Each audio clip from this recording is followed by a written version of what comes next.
तो मोदी जी तो खैर मान लीजिए विश्वकर्मा का अवतार है भारत के। और जो रही गाली की बात, तो एक साधारण व्यक्ति को भी किसी की माँ को गाली देना गलत बात है। ये लोग अगर गाली दिया है तो गलत किया है, ये लोग पागलपन का शिकार है। गाली देने से राजनीति में किसी व्यक्ति को गाली देना उचित नहीं है, कहीं से उचित नहीं। जो आदमी मर गया, इस दुनिया में नहीं है, उस व्यक्ति को आप गाली दे रहे हैं तो कितना शर्मनाक बात है। बहुत अगर हम किसी महागठबंधन के व्यक्ति को, किसी की माँ को गाली दें तो मेरे लिए दुखद बात है। हम क्यों गाली देंगे भाई? राजनीतिक दुश्मन है मेरे। नमस्कार, मैं नागेंद्र दीक्षित और आप देख रहे हैं दिल जिले। इस वक्त हम बिहार में हैं और बिहार के गोपालगंज के पास पड़ता है ये विधानसभा क्षेत्र 100 बरौली 100 है। और इस वक्त जिनके सामने बैठे हैं वो विधायक जी के बेटे हैं। इस बार चुनाव क्षेत्र में इन्हीं को आना है। हालांकि पूरे इस अपने विधानसभा में उनके पिताजी जब जो विधायक जी हैं उन्होंने चर्चा में भाई साहब का नाम ला दिया है। तो क्या लगता है आपको, इस बार आपके सामने चुनौती क्या है? देखिए, सबसे पहले आपके चैनल को बहुत बहुत धन्यवाद। जितने भी श्रोता आपके चैनल को देख रहे हैं उनको मेरे तरफ से धन्यवाद है। चुनाव जो होता है प्रत्येक 5 वर्ष पे, तो चुनौतियां उनके लिए होती है जो क्षेत्र में नहीं रहते हैं जी।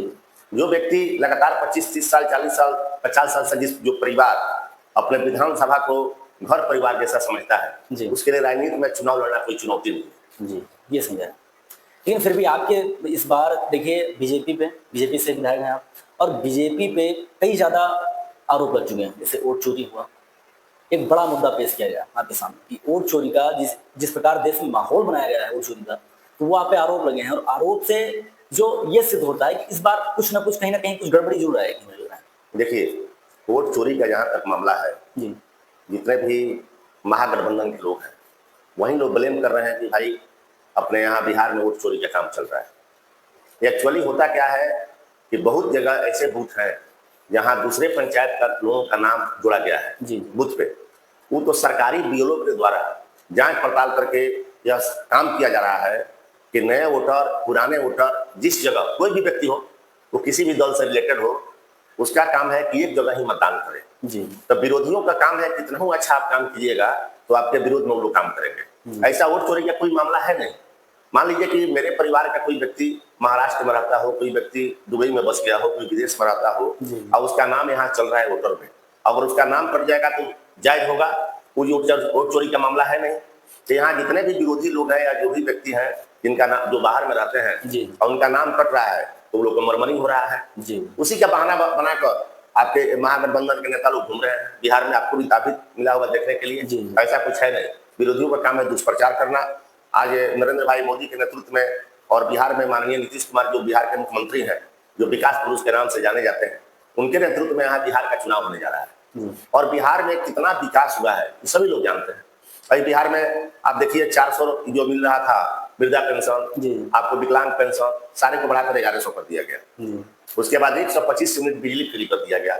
बहुत ऐसे गरीब परिवार है जिसको 125 यूनिट से कम ही बिजली खर्च है। हाँ, वो तो है। उस व्यक्ति को 1 रुपया खर्चा नहीं लग रहा है। तो मान लीजिए जो आदमी काम करेगा तो उसके बाद में विरोधी जब जाएगा वोट मांगने तो उसके पास तो कोई बहाना है नहीं, तो कुछ तो चाहिए। जैसे मान लीजिए मेरे बरौली विधानसभा क्षेत्र है, हम लोग, मेरे पिताजी करीब 50 साल से यहाँ राजनीति करते हैं। 2000 से लगातार विधायक हैं। 2015 में संयोग से 504 वोट से चुनाव हार गए थे। फिर यहाँ के जो जनता, प्रिय जनता है, फिर अपना मदद किया, फिर 20 में वो रिपीट किए। लगातार हम अपना पढ़ाई लिखाई करने के बाद 2000 से लगातार क्षेत्र को देख रहे हैं बरौली विधानसभा में। भाजपा का काम करते हैं, पार्टी में मेरा भागीदारी रहता है, क्षेत्र के लोगों का समस्या सुनते हैं, दिन रात पब्लिक के बीच में रहना होता है, प्रत्येक लोगों के सुख दुख में जाना होता है। तो जो आदमी पार्टी में काम करता है उस व्यक्ति का रहता है कि भाई नहीं, हम पार्टी हमको लड़ाए, हम चुनाव लड़े, जनता का और भरपूर सेवा करें। बिल्कुल ऐसा नहीं है कि बरौली विधानसभा, मेरे विधानसभा क्षेत्र में मैंने कहीं मोटा लग रहा है कि छोटा मोटा, अगर एक आध रोड बचा होगा जो नहीं बना होगा तो 200-400 फीट होगा, इसको हम इनकार नहीं करेंगे। जो पंचायत लेवल का होगा, पंचायत के प्रतिनिधि कोई बोलते हैं कि भाई छोटा मोटा काम पे आपको ध्यान दीजिए, बड़ा काम हमारे यहाँ तो बड़ा रूम कोई बचा ही नहीं इस क्षेत्र में। हॉस्पिटल का भी उत्तम व्यवस्था है हमारे यहाँ। जाइएगा बरौली थाना मोड़ पे देखिएगा कि 12-13 करोड़ का लागत से वहाँ अस्पताल हम लोग बनवाए हैं। अगर कुछ काम भी रह गया, अगर जनता मान लीजिए हमको पार्टी लड़ाती है, हम विधायक बनते हैं, जो भी अधूरा सपना होगा बरौली का इस बार पूरा करेंगे 25-27 के पीरियड। लेकिन एक बात, अभी आपके पिताजी विधायक, पिताजी है ना?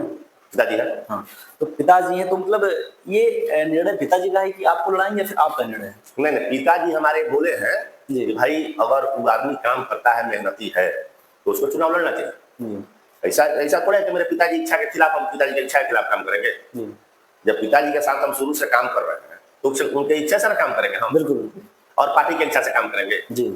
ऐसा नहीं है कि पिताजी की इच्छा के खिलाफ हम बोल रहे हैं, पिताजी की इच्छा के अनुसार ही बोल रहे हैं। अभी हम आपके मतलब घर पे आ रहे थे तो रास्ते में एक मतलब शायद बहुजन समाज का कोई है व्यक्ति हमको मिले, तो उन्होंने एक बात कहा कि हम आते तो हैं यहाँ जाते हैं, लेकिन दिक्कत ये बात है उनकी भूमि संरक्षण का कोई मामला है, वो हमको बता रहे थे, कहते हैं हमारी सुनी नहीं जा रही, अधिकारी सुन नहीं रहे हैं। आपके क्षेत्र का ही मामला है? नहीं तो ऐसा नहीं है, अब तो आपसे कोई मिला होगा व्यक्ति, हम नहीं पहचान रहे हैं, अगर मेरे पास वो आते तो उनका जो भी समस्या होगा। उन्होंने ये बात हमसे कही कि अभी विधायक जी कहाँ गए, हमने कहा कि आपके क्षेत्र के विधायक हैं, आप उनसे मिले। नहीं, विधायक जी के पास आए या मेरे पास आए, कोई भी व्यक्ति आता है तो उस आदमी का काम होता है। संजोग बस मेरे पास नहीं आए होंगे, इसलिए मेरे पास जानकारी नहीं है कि भाई कोई काम हो गया, कौन व्यक्ति है, मैं तो इसे नहीं बता सकता हूँ कौन व्यक्ति आपको मिले थे।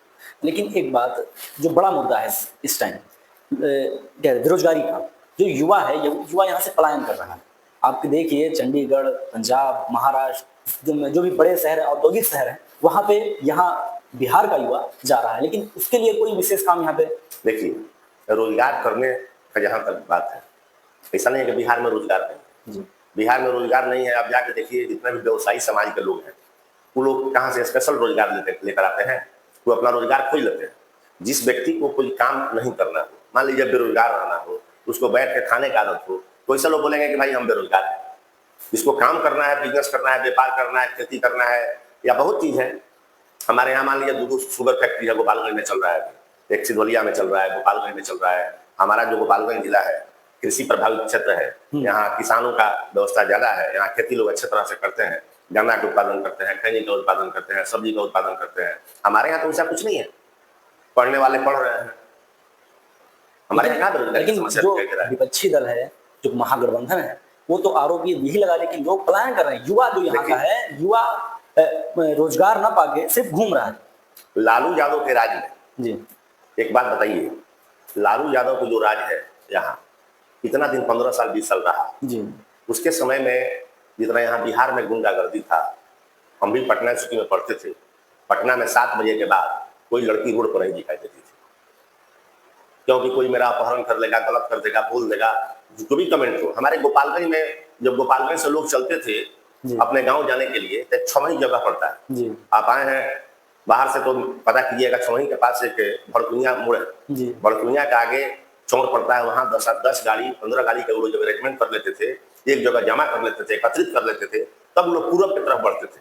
ये मेरा कोई बाइक मत छीन ले। यहाँ दियारा में निमुनिया पंचायत है, भैंसई पंचायत है, बलुई बाजार में बहुत अच्छे अच्छे व्यवसायी थे एक समय था। सारे व्यवसायी गुंडागर्दी के चलते पलायन करके गोपालगंज में, सीवान में, पटना में, दिल्ली में, नेपाल में बस गए, अपना अपना घर बना लिए, वहां अपना व्यवसाय खड़ा कर लिए। गुंडों के चलते वहां गुंडागर्दी दिन रात होता था, सारा लोग वहां से अपना घर बना लिए शहर में जाके कि भाई हमको तबाही होता है। कैसा स्थिति था बिहार में। आप उत्तर प्रदेश के रहने वाले हैं तो बिहार के बारे में पता कीजिए कि बिहार कैसे गुजर रहा था। आज अमन चैन का सांस लोग ले रहा है। अभी बिहार के माननीय विकास पुरुष मुख्यमंत्री नीतीश कुमार जी प्रत्येक महिला को 10-10 हजार रुपए देने जा रहे हैं प्रत्येक महीना रोजगार करने के लिए। प्रत्येक महिला को देंगे, जिसके पास राशन कार्ड है सबको मिलने जा रहा है।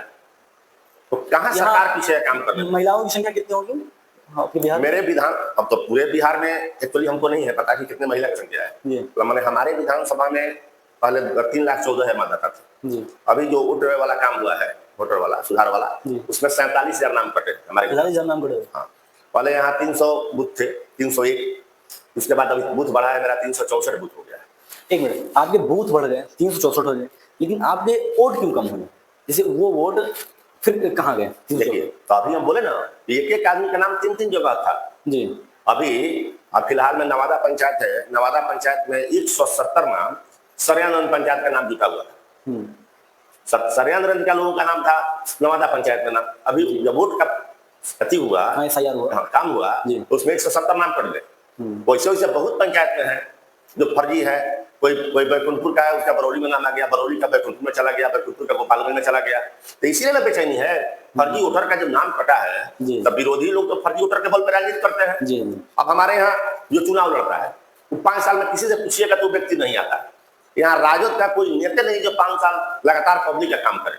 हम तो किसी भी जनता जितने भी वोटर है, वो राजद के हो चाहे बसपा के हो चाहे किसी भी दल का हो, हम सब लोग का काम हम लोग करते हैं। ऐसा नहीं है कि कोई भेदभाव है। हम जानते हैं कि भाई चुनाव के समय सारे उम्मीदवार आते हैं, 1 महीना में लड़ते हैं, अब फिर अपना चुनाव हार के घर चले जाते हैं, ताकि जनता हमको प्रतिनिधि बनाई है। तो जो वोट दे नहीं दे, काम तो करना मेरा जिम्मेवारी है, विकास करना मेरा जिम्मेवारी है। हम रोड बना रहे हैं तो ऐसा थोड़ा है कि राजू के लोग उस रोड पर नहीं जाएंगे। तो हम कहाँ भेदभाव करते हैं? हम लोग की तो लड़ाई यहाँ बरौनी में किसी से है ही नहीं। जो 5 साल व्यक्ति लगातार काम करता है, घूमता है, काम सुख दुख में लोग रहता है, वो आदमी इससे क्या दिक्कत है? तो कोई पार्टी आए, कोई उम्मीदवार आए, कोई जाए, हमें किसी को प्रतिद्वंदी अपना मानते ही नहीं है। जनस्वराज नई पार्टी है, नया एजेंडा है उसका, नए मुद्दे हैं, लेकिन उसके जो प्रत्यारोप है, जो आरोप बीजेपी पे लगा रहे हैं, वो क्या बीजेपी के वोट काटेगी या नहीं काटेगी? देखिए, जनस्वराज जो पार्टी है, ये अभी जानते थे कि प्रशांत किशोर जी पहले क्या करते थे।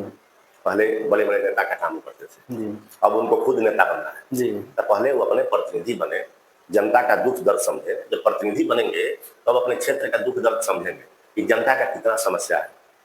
मार्केट में पैसा उनके पास अपार है, पैसा है तो खर्चा कर रहे हैं, अपना प्रचार प्रसार कर रहे हैं। हमारे देखने से ना तो कहीं उनको नहीं दिखाई दे रहा है कि एक भी सीट मिलने का आसार है, एक भी सीट नहीं मिलेगी, एक भी सीट नहीं मिलेगा। वो तो अच्छा, और जितने भी मान लीजिए छोटा मोटा कोई मुखिया है, कोई जिला परिषद है, कोई एबीसीडी कुछ भी है, जिनको मान लीजिए ललक है कि हम भी विधानसभा के चुनाव लड़े, वैसे लोग उनके साथ जुड़े हुए हैं।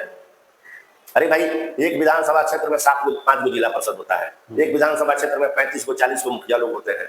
ऐसा थोड़े है, जिस व्यक्ति को ज्यादा बेचैनी है वैसे लोग उसमें जुड़े हुए हैं कि भाई हमको भी मिल जाए, हमारा भी नाम चले। तो हमको क्या दिक्कत है?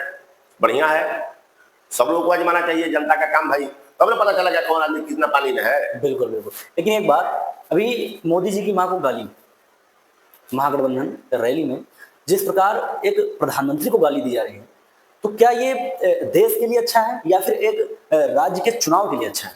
देखिए, तो मोदी जी तो खैर मान लीजिए विश्वकर्मा के अवतार है भारत के, और रही गाली की बात, एक साधारण व्यक्ति को भी किसी की माँ को गाली देना गलत बात है। ये लोग अगर गाली दिया है तो गलत किया है, ये लोग पागलपन का शिकार है। गाली देने से राजनीति में किसी व्यक्ति को गाली देना उचित नहीं है, वहीं से उचित नहीं। जो आदमी मर गया, इस दुनिया में नहीं है, उस व्यक्ति को आप गाली दे रहे हैं तो कितना शर्मनाक बात है। बहुत शर्मनाक। अगर हम किसी महागठबंधन के व्यक्ति को, किसी की माँ को गाली दें तो मेरे लिए दुखद बात है। हम क्यों गाली देंगे भाई? राजनीतिक दुश्मन है मेरे, तो हम राजनीति में निपटेंगे उनसे ना। हम मान लीजिए कि मेरा कोई विरोधी है, तो उससे बेटर हम काम करके अपना प्रभाव बनाएंगे, क्या हम उसको गाली देंगे? हम गलत है ना सोचेंगे? तो जो भी गाली दिया है, जो भी गठबंधन के लोग है, ये लोग गलत दिया है भाई, ऐसा नहीं करना चाहिए। लेकिन एक बात, इसके लिए हम दुख प्रकट करते हैं। एक बात जहां तक ये देखी जा रही है, जिस प्रकार वोट अधिकार यात्रा जो निकाली गई है, उससे हमें क्षेत्र में काफी ज्यादा जो वोटर हैं उनकी तरफ आकर्षित हो रहे हैं। देखिए, आकर्षित होना अलग चीज है। आपको हम तो सीधा बोले कि जो व्यक्ति, अगर कोई व्यक्ति आप ही को गाली दे, माँ को, तो आपको कैसा लगेगा? हम तो फिर स्वाभाविक है कि जिस व्यक्ति को गाली मिलेगा तो उसके प्रति का लोगों का आकर्षण बढ़ेगा जी, कि भाई वो अच्छे आदमी है, उनके प्रति। मान लीजिए आज आप जाके देखिए, जितने भी राशन कार्ड वाले परिवार हैं, सबको इतना बढ़िया से व्यवस्था, राशन में चावल, आपको गेहूं का वितरण किया जा रहा है। आखिर मोदी जी है तब ना मिल रहा है। ऐसे कहीं नहीं, पहले देश के प्रधानमंत्री लोग नहीं होते थे, यहाँ देश में पैसा नहीं था तो क्यों नहीं मिलता था? आज कांग्रेस के पास, आज मोदी जी कितना दिन से शासन कर रहे हैं? 10 साल 15 साल से कर रहे हैं, 15 साल से। अब आज देश आजादी हुआ 1947 में, आज 50 साल से ऊपर कांग्रेस राज किया पूरे भारत में। आराम से। तब 50 साल में कांग्रेस क्या किया? कुछ किया? अब वो माया लिया है 50 वर्ष के लिए, तो उसको बेचैनी है भाई कब हम कुर्सी पकड़ ले। वो अपने लिए तैयार है कि भाई नहीं, हमको कुर्सी मिल जाए कि हम राज भोगे। मोदी जी को क्या है? मोदी जी का ना घर है ना परिवार है, पूरा भारत के जनता उनका परिवार है। उनके लिए जैसे आप हैं वैसे हम हैं, वैसे ही वो भी है, उनके नेता भी है, कार्यकर्ता भी है, वो सबका ख्याल रखते हैं। वैसे चुनाव को लेकर आपकी तैयारियां क्या? एक आपकी पार्टी की तैयारी होगी, आपके पिताजी की तैयारी, लेकिन आप पर्सनल अगर चुनाव में क्षेत्र में उतर रहे हैं आप इस बार, तो आपकी जो माइंड मेकअप वो क्या बता रहा है कि देखिए जी, चुनाव मेरे पिताजी 1985 से लड़ रहे हैं, 9 चुनाव लड़ गए। तो 85 में मैं छोटा था, 10 साल का था। 90 में मैं मैट्रिक भी पास नहीं किया था, लेकिन तभी मैं कहीं कहीं जाता था बाइक से वोट मांगने, किसी कार्यकर्ता को लेकर जाता था, कभी कार्यालय पर बैठता था। उसी समय से मेरा राजनीतिक सूझबूझ हुआ। उसके बाद मैं 92 में पटना स्कूल में मेरा एडमिशन हो गया। जब वहाँ गया तो मैं विद्यार्थी परिषद ज्वाइन किया, एबीवीपी जिसको बोलते हैं। तो 1992 से लेकर फिर आपको 1999 तक मैं सह मंत्री रहा पटना यूनिवर्सिटी का। जी 2000 में मैं विधानसभा चुनाव पड़ा, उसके बाद आए यहाँ। उस समय हम बीपीएससी यूपीएससी की तैयारी करते थे। जी लॉ में मेरा एडमिशन हो गया था। उसके बाद आए तो क्षेत्र में लग गए। क्षेत्र में लगे उसके बाद मेरा मन लगने लगा पब्लिक के काम में, जी और उसके बाद अपना राजनीति में हम आ गए।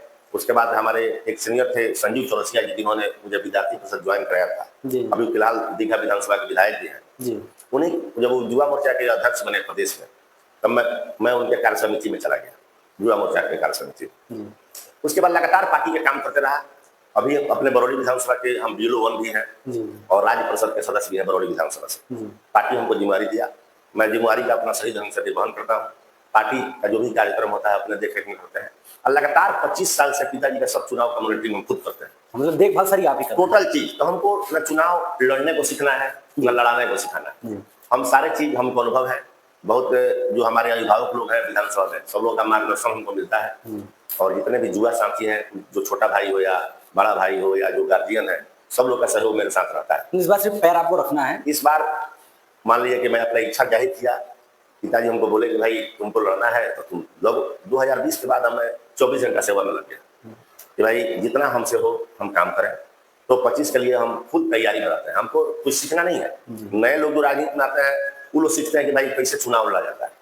हम तो मान लीजिए हमको अपने पिताजी के 6 चुनाव का हो गया देख रेख करते हुए, 3 लोकसभा का नेतृत्व किए, विधानसभा का पूरे बरौली का देखे, फिर आपको 3 MLC का देखे, MLC 4 देख लीजिए, 13 चुनाव हम खुद लड़े हैं, देखे हैं, समझे हैं, और अपने दल के लोगों को सपोर्ट किए हैं, जिसमें सारे लोग चुनाव भी जीत गए। वैसा व्यक्ति नहीं जो चुनाव हारा भी। आपको MLC 4 में हम लोग मदद किए, और लोकसभा में 3 जनक जी राम जी थे 14 में। उसके बाद आलोक कुमार सुमन जी 2 बार लगातार जदयू के हैं। सब चीज का व्यवस्था है। तो चुनाव लड़ने के लिए तैयारियां नया लोग करते हैं, पुराने लोगों की जरूरत नहीं है। हम तो अपने तरफ से प्रिपेयर है कि जब चुनाव का घोषणा हो रेडी है। दिन रात घूमना मेरा काम है। क्षेत्र में जाइएगा कई लोग बता देगा कि भाई राकेश सिंह कैसे घूमता है। किसी का भी सुख दुख कुछ भी हो, हमको लोग याद करता है, तुरंत पहुंचते हैं। मेरे जी में परिवार का घर का कोई काम भी नहीं, पार्टी का काम करना है, जनता का काम करना है, लोगों के सुख दुख में जाना है। आज मेरे साथ जितने भी पढ़ने वाले लोग हैं, 100 लड़का मेरा पदाधिकारी है जी। राजनीति में कोई लड़का नहीं है मेरा मित्र, राजनीति में हम ही एक है। सारे लोग का मदद भी मिलता है दूसरों का, जो पदाधिकारी आपके मेरे सर्किल में। आज मेरे साथ बहुत लोग जो बिजनेस व्यापार किए करोड़ों में खेल रहे हैं, तो मेरा इच्छा नहीं हुआ भाई कि हमको करोड़पति बनना, हमको समाज सेवी बनना है। आज इसी जिला में बहुत लोग आगे हैं जिनका अवकाश 100 करोड़ 50 करोड़ में होगा। तो हर आदमी अपना अपना रास्ता चुनता है। तो मैं अपना सामाजिक जीवन का रास्ता चुना, और जो समाज में काम करेगा वही ना व्यक्ति चुनाव लड़ेगा। बिल्कुल ऐसा तो है नहीं कोई अमेरिका से आएगा। अब आजकल तो राजनीति में व्यवसायीकरण हो गया है। हाँ वो तो जितने लोग पैसा रुपया कमा लिए, भाई सोचते हैं कि MP बन जाए, पहले बन जाए। हाँ वो तो तुरंत चुनाव लड़ते हैं, हार के घर चले जाते हैं। 1-2 चुनाव हारेंगे, उसके बाद मन उनका ठंडा हो जाता है, तो सोचते हैं भाई गलत रास्ता चुन लिया। अरे भाई पूरा जवानी भर आप पैसा कमाए, अपने परिवार को आगे बढ़ाए, बेटा बेटी आपका पूरा ऐश्वर्य में जीवन जिया, और सामाजिक भी बन जाइएगा। कैसे संभव है? ये दोनों नहीं हो सकता है। राजनीति दुख दर्द का चीज है, जो दुख नहीं सब देखेगा वो आगे भविष्य में क्या करेगा? नहीं कुछ नहीं। तो हर आदमी के बारे में उसको सोचना है। बिल्कुल। ये बहुत बहुत धन्यवाद आपका। चलिए, आपके चैनल को मेरी तरफ से बहुत बहुत धन्यवाद। और एक चीज ये कि जनता के लिए आगे के 5 साल में जो आप करेंगे, कुछ उसका 2 मिनट का। देखिए, हम तो आपको सीधे बोले कि बरौली में जितने भी चीज है जो अधूरा रह गया, कुछ एजुकेशन का मामला है जो मेरे यहाँ अभी कुछ कमियां हैं, जिसमें मैं जैसे एक पॉलिटेक्निक कॉलेज है, एक डिग्री कॉलेज है। तो डिग्री कॉलेज तो हम देने जा रहे हैं यूनिवर्सिटी से। यहाँ कोयनी में डिग्री कॉलेज चलता था संयोग से, तिरपन कॉलेज पूरे आपको सारण कमिश्नरी भी चलता था, जिसका NOC रद्द हो गया था। फिर नीतीश कुमार जी का हुआ कि भाई अपना कैबिनेट में पास किया कि हर मंडल में एक डिग्री कॉलेज देना है। तो आज भी मेरे कॉलेज का ड्राफ्ट वगैरह जितने भी सिक्योरिटी है सब यूनिवर्सिटी में जमा है। वेबसाइट आज से कल तक खुलने जा रहा है, पेपर भी सब रेडी है। तो हमको लगता है कि चुनाव के होते होते यहाँ डिग्री कॉलेज का घोषणा हो जाएगा। रह गया कुछ डिप्लोमा कॉलेज या कुछ ITI वगैरह का मामला जो भी है, तो जनता का स्नेह प्रेम पर बना रहा, तो मैं 25 से 30 के बीच में यह भी काम करने का प्रयास करूँगा। चलिए।